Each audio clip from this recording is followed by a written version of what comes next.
मुल्क की हालात आपको ये बता रहे हैं कि नफरत और बीजेपी और संघ परिवार मिलकर भारत के मुसलमानों के खिलाफ एक ऐलान जंग कर चुके हैं, ऐलान जंग कर चुके हैं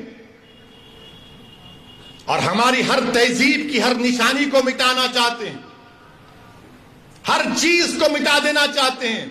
हलाल गोश्त देश के लिए खतरा, हिजाब देश के लिए खतरा, दाढ़ी देश के लिए खतरा, टोपी देश के लिए खतरा, मस्जिदें देश के लिए खतरा, मस्जिद की मीनारें देश के लिए खतरा, मस्जिद की अज़ान की आवाज देश के लिए खतरा, सब चीज खतरा है देश के लिए।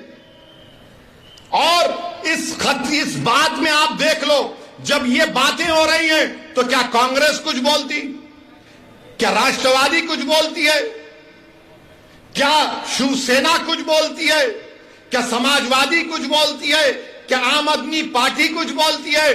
कोई अपने आप को सेकुलर पार्टी बोलने वाले कुछ नहीं बोलेंगे। हलाल पे गोश्त पे नहीं बोलेंगे, हिजाब पे नहीं बोलेंगे, अज़ान पे नहीं बोलेंगे, ज्ञानवापी मस्जिद को छीनने की बात पर नहीं बोलेंगे। क्यों नहीं बोलेंगे? मुसलमान को डराओ, वो तो हमारा कैदी है, और हम ज्यादा बोलेंगे तो हमारा हिंदू वोट हमको नहीं मिलेगा। मेरे अजीज दोस्तों और बुजुर्गों, इसका मुझे जिस बात का अंदेशा है कि अगर इस तरह से दबाया जाएगा, इस तरह से रुसवा किया जाएगा, तो फिर ये जो नौजवान जो आज भारत में खास तौर से दलित और मुसलमान नौजवान हैं, अगर उनका एतमाद जमहूरियत से, लोकशाही से अगर कम हो जाएगा, वो अपने घरों में जाकर बैठ जाएंगे, वो घरों में जाकर अपने बैठ जाएंगे और दूसरे दर्जे के शहरी बन जाएंगे। मैं नहीं चाहता कि ये नौजवान जो कल इस देश का मुस्तकबिल इनके कंधों पर रहेगा, वो मायूस होकर, रुस्वा होकर अपने घरों में बैठ जाएं, अपने दरो दीवार को बंद कर लें, अपने दिमाग को सोचने की और तमीज पर जोर ना डालें और बंद कर लें अपने दिमाग को। वो हमारी जमहूरियत के लिए खराब दिन होगा।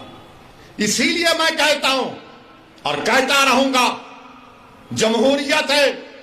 ज्ञानवापी मस्जिद के बारे में बोला तो कौन सा गुनाह किया? मैं जब बाबरी मस्जिद का फैसला आया था, मेरी प्रेस कॉन्फ्रेंस उठाकर देख लो आप, मैंने उस फैसले को कहा था, अंग्रेजी में कहा था कि this is a victory of faith over facts, this is a victory of faith over facts. मैंने अपने प्रेस कॉन्फ्रेंस में कहा था कि मुझे अंदेशा है कि इस फैसले के बाद और मसाइल शुरू हो जाएंगे। मैंने नाम लेकर कहा था, ज्ञानवापी, मथुरा, लखनऊ की टीले वाली मस्जिद, सब सच साबित हो रहा आज। उस वक्त भी सब गालियां दिए मुझे। मैं भिवंडी की आवाम से, भारत के मुसलमानों से और भारत के हमारे हिंदू दलित भाइयों से जो अंबेडकर और गांधी को अपना लीडर मानते हैं, इस दीवाने की बात का यकीन थोड़ा करो। तुम मुझसे नफरत करो इंफरादी तौर पर, मगर मैं कह रहा हूं तो मेरी बात को सुनो, याद रखो, ये रात लंबी रहने वाली है। भिवंडी के आवाम, भारत के मुसलमानों, मेरी इस बात को याद रखो, ये रात अंधेरी रहने वाली है, लंबी अंधेरी रहने वाली है।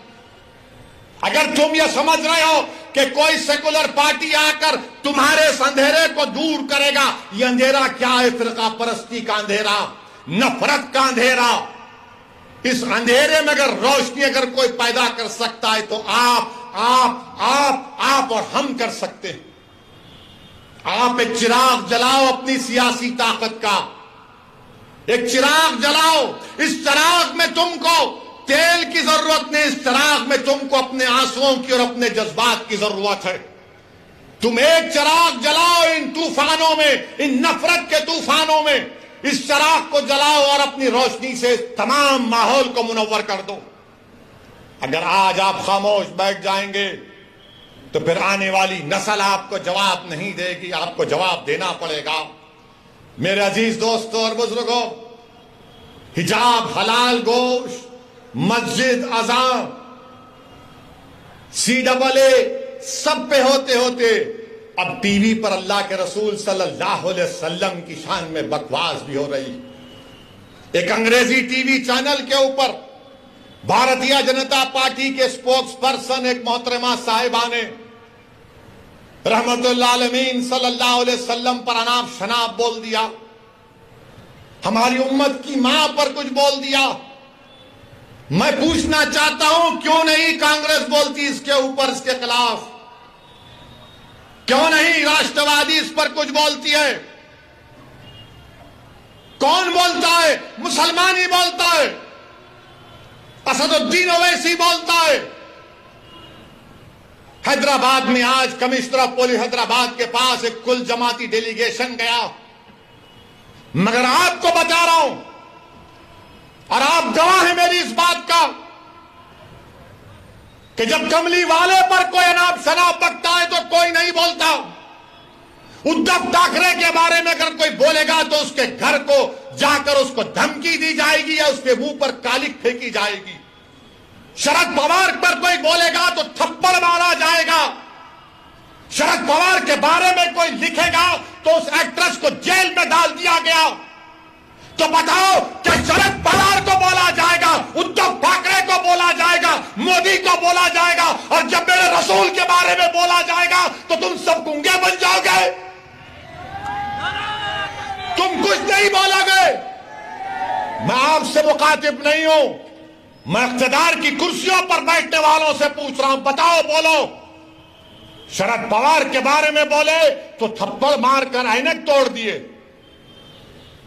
उस एक्ट्रेस ने कुछ कहा तो जेल में डाल दिए, मोदी के खिलाफ लिखे तो जेल में डालते हैं, योगी के खिलाफ कुछ बोले तो जेल में डालते हैं, और रसूल अल्लाह सल्लल्लाहु अलैहि वसल्लम की शान में को अनाप शनाप बकता है।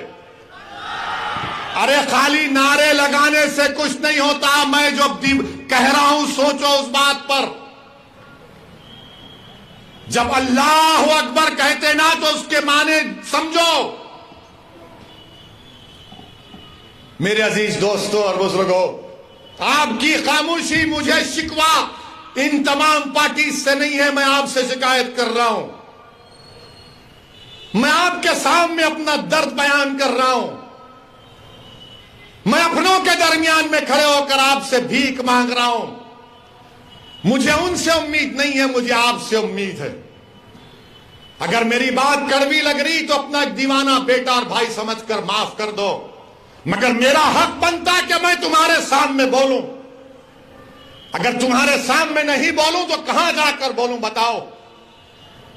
मेरे अजीज दोस्तों और बुजुर्गों, इसीलिए आपको अपनी एक सियासी ताकत को मजबूत करना है, चाहे जिले सतह पर हो, बल्दिया का इलेक्शन हो, जिला परिषद का इलेक्शन हो, असेंबली का हो, पार्लियामेंट का हो, आपको अपनी आवाज उठानी चाहिए, नुमाइंदा होना चाहिए।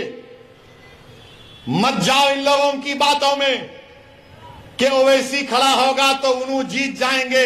अरे जब मैं नहीं भी खड़ा हो रहा हूं तो जीत रहे ना।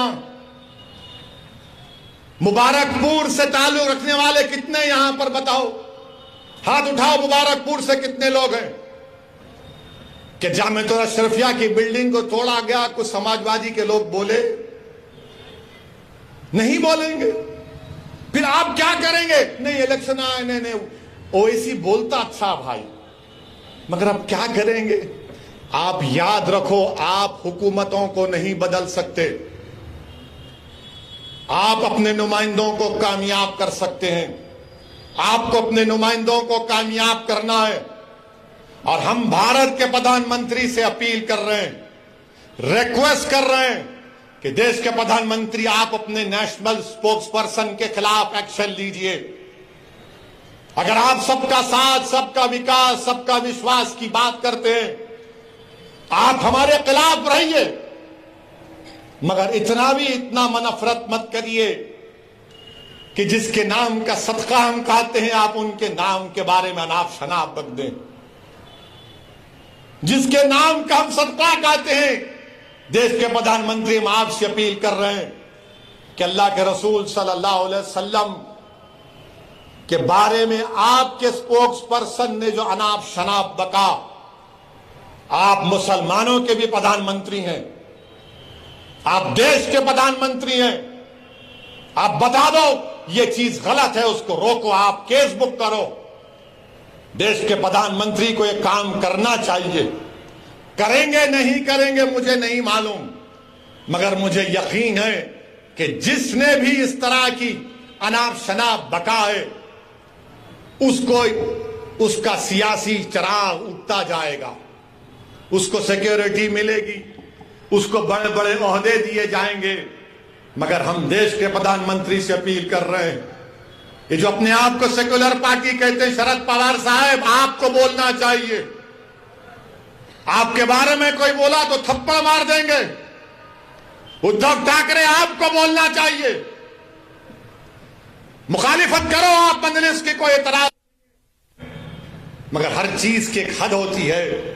किसी को इस बात की इजाजत नहीं है कि आप किसी भी मजहब के बारे में, उनके बड़े बड़े लोगों के बारे में आप अनाप शनाप बक दें। मुझे भी इख्तलाफ है बीजेपी से, शिवसेना से रहेगा जिंदगी भर। मेरे अजीज दोस्तों और बुजुर्गों, मैं आपसे अपील कर रहा हूं कि मुत्तहिद रहिए, और बीजेपी से अपील कर रहे हैं कि ये आप नेशनलिज्म का, भारत से मोहब्बत का दर्स हमको मत दो। आप, हम वो लोग हैं जो हमारे बुजुर्ग जेल में थे, एक खत भी हमारे बुजुर्गों ने अंग्रेजों से माफी का नहीं लिखा। क्या अल्लामा फजले खैराबादी ने काला पानी की सजा में को अंग्रेजों को खत लिखा?